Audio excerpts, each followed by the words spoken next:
Me da muchísimo gusto recibir a la doctora Leticia Calderón Chelius, profesora e investigadora del Instituto Mora, para platicar sobre un tema que no va a perder vigencia, como ya lo hemos comentado, pero que sí tiene algunos matices, sobre todo ahora que viene Semana Santa, y que, por supuesto, tiene que ver con la migración, con los migrantes, con las caravanas, con este flujo de personas que no salen, recordemos, por voluntad, no se van a pasear, no es que se les antojó de pronto lanzarse a caminar, es una decisión muy brutal y cuando no tienen, definitivamente no tienen otra opción delante de sí. Gracias, Leti, por estar aquí. Muchas gracias, pues aquí en Semana Santa empezándola, ¿no? Así es, y ahora nos vas a contar un ángulo bien interesante que tiene en estos días exactamente la migración.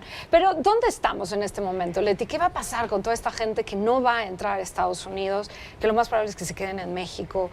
¿Cómo ves el escenario que pues sigue siendo muy complejo y que cada vez se complica un poco más? Sí, yo creo que tú empezaste muy bien en el punto en que esto es un cambio que se va a dar para nuestra sociedad de una manera importante y hay que entenderlo así. O sea, la pregunta no será ¿qué vamos a hacer? ¿Cómo le vamos a hacer? Sino a ver cómo estamos planeando ya esto. Entonces yo creo que empieza un nuevo enfoque y en ese sentido empezar a acostumbrarnos a una diversidad que nuestro país no ha cultivado. No lo hemos cultivado, digamos, como sociedad, pero los mexicanos en Estados Unidos son un grupo enorme, la mayor extranjería en ese país. Bueno, entonces lo que ha ocurrido es que aunque en números absolutos no tenemos, digamos, si lo viéramos así panorámicamente, pues realmente el número de transmigrantes que han estado entrando desde hace, pues, un par de años realmente, pero el último año de manera más visible por las caravanas, pues lo que tenemos es realmente un número muy manejable para un país del que somos, obvio. Cuando vienen juntos, cuando vienen en un grupo tan numeroso, ahí es donde se ha complicado mucho, porque realmente la capacidad del Estado, la verdad, ha sido rebasada. Las coyunturas en las que se han dado estos grupos, estas caravanas, les voy a insistir con esto, antes del gobierno actual, en la entrada penitas del gobierno actual, a 3 meses del nuevo gobierno, pues realmente sí creo que estamos en un aprendizaje excesivamente prematuro de lo que puede ser un cambio de perfil de migración. No lo sabemos todavía, pero por lo menos estamos viéndolo de manera más recurrente. Claro, porque no es algo que nos vamos a sentar a planear y entonces el año que entra ya contestamos lo que vamos a hacer. Es algo que ya está ocurriendo, que ya está sucediendo y ante lo cual tenemos que reaccionar, pues ya. No, creo que hay algunas reacciones importantes, bien hechas y otras no.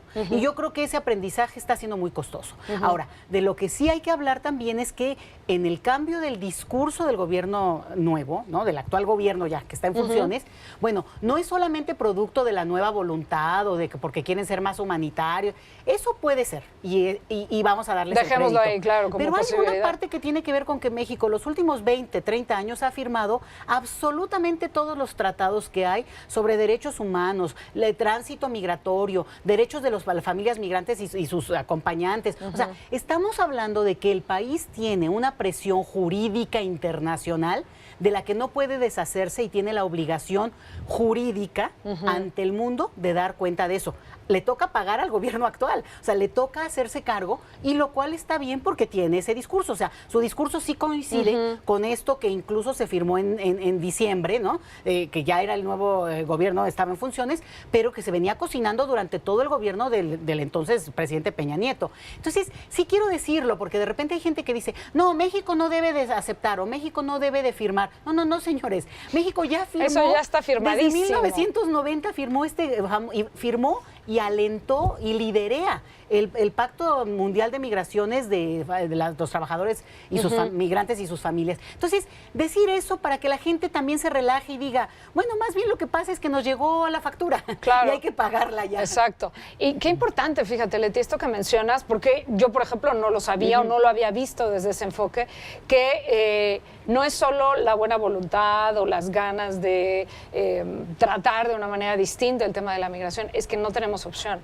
Como país estamos obligados porque es como, efectivamente, compramos algo antes o firmamos algo antes, ahora llegó la factura y tenemos que pagarla. No hay otra posibilidad. Si es muy importante que hubiera sido, creo que ese es subrayamiento. Cualquier persona que hubiera sido presidente en este país lo hubiera tenido que hacer. O salirse y declarar abiertamente, digo, no sé qué tipo de Estado, ¿me entiendes? Estamos hablando de algo que no tiene vuelta de hoja, no solo por la parte humanista, digamos, de deseo por los derechos humanos, sino por el compromiso internacional y nacional ahora ya, con un gobierno que se enaltece de este discurso, ¿no? Exacto.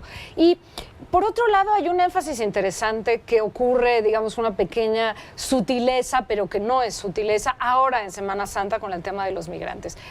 Sigue habiendo la misma situación, digamos, pero con una arista distinta. Sí, fíjate que yo creo que fue lo más apropiado haber pensado en trabajar este día con este tema, porque desde hace muchos años también, ahora que nos escuchan van a decir, sí lo había escuchado alguna vez. Bueno, el Viacrucis Migrante es una representación que se hace no solo en México, en Centroamérica, e incluso en Filipinas también tienen una representación que hace alusión a eso, donde se nos recuerda que Cristo fue un migrante. Entonces se hace mucho alusión desde la parte religiosa, desde las personas que digamos, profesan esa fe, exacto, claro. Y que llevan a cabo todas estas, digamos, representaciones de recordar toda esa parte humanitaria, simbólica que tiene con que, bueno, un peregrino, una persona perseguida, una persona no comprendida, y entonces algunos grupos que, bueno, realmente respetamos mucho en el tema migratorio, por ejemplo, las patronas, que si alguien no ha oído, por favor, le googlee, sí, no, patronas. importantísimo es un grupo papel. que le ha dado realmente de estas, digamos, orgullo al país por una actitud humanitaria, y que ellas mismas hablan de cómo, en alusión a esta gesta religiosa, pues los migrantes podrían ser los nuevos perseguidos, Cristos, digamos, ¿no? Exacto. No, lo dicen abiertamente, ¿eh?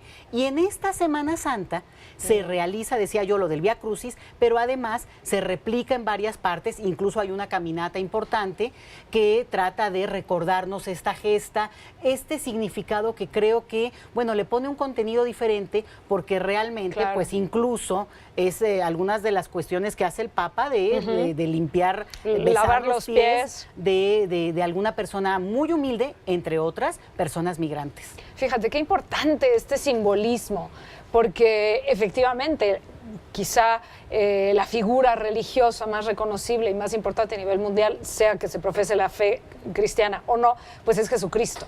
Y tanto su madre fue de alguna forma migrante porque tuvo que huir ante la persecución de Herodes, como el propio Jesucristo. Entonces, claro, qué afortunado, digamos, hacer coincidir a una figura religiosa que arrastra pues a la mayor parte, digamos, de Occidente, en términos generales, con la situación de los migrantes. Totalmente. Y humanizarlo, quitarle esta cara anónima de son unos aprovechados, son sucios, me quieren venir a quitar mi trabajo, vienen a violar a las mujeres, en fin, para decir, bueno, no.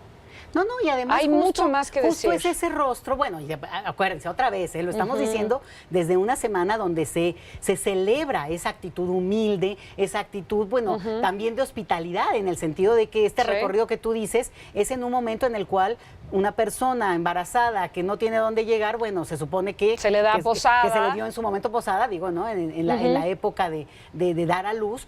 Y justamente este malentender la figura y la presencia de Jesucristo, como otra vez, desde más literariamente hablando, bueno, representa su crucifixión. Claro. Es la no comprensión de esa figura humanitaria, y te lo diría cualquiera que profesa un acto de fe de este calibre, que es exactamente la representación de la incomprensión en el sentido de esa persona humilde, que los demás le catalogaban o le adjudicaban una serie de cosas.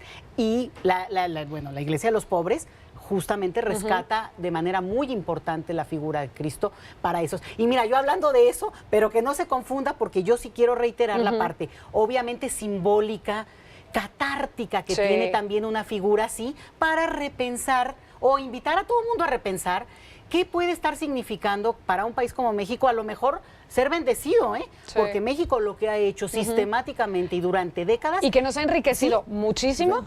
Bueno, pero México lo que ha hecho es expulsar.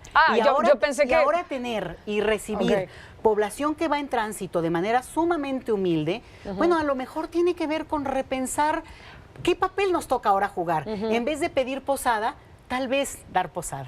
Yo más bien pensé que te ibas a referir a las puertas abiertas de México para recibir al exilio español, argentino, uruguayo, aunque claro, ahí con un matiz, y en general eran intelectuales, eran gente con una educación muy importante. No creas que del todo, Mira, justo en 2 días se cumplen el 80 aniversario de la llegada de los españoles a México, 21,000 aproximadamente. Algunos historiadores hablan de que podría llegar a casi 30,000 el exilio español que vino en ese, ¿no?